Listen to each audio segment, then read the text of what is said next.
Avant même la fermeture complète des bureaux de vote au Bélarus, la télévision nationale du pays affirmait que le président sortant, Alexandre Loukachenko, était en bonne voie pour un 6e mandat consécutif. Au pouvoir depuis 1994, le leader autoritaire aurait remporté 79,7% des voix selon un sondage officiel. Après avoir voté ce dimanche, Alexandre Loukachenko a envoyé un avertissement à l'opposition.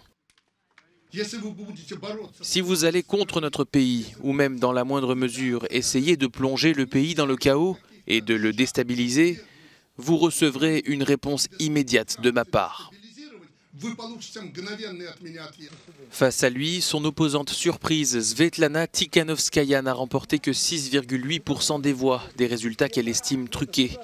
Son mari devait initialement être candidat mais a été emprisonné. Elle a pris le relais malgré les menaces en suscitant beaucoup d'espoir au sein de la population.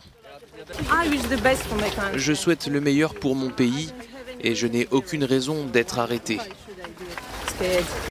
Pendant le scrutin, des véhicules militaires ont été déployés dans le pays. Certaines parties du centre-ville de Minsk ont été bouclées et au moins 8 personnes membres de l'équipe de campagne de l'opposition ont été arrêtées.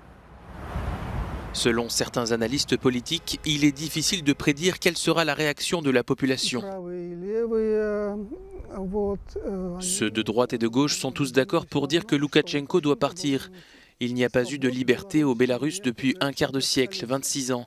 Mais seule une petite partie de la société était inquiète à ce sujet jusqu'à très récemment.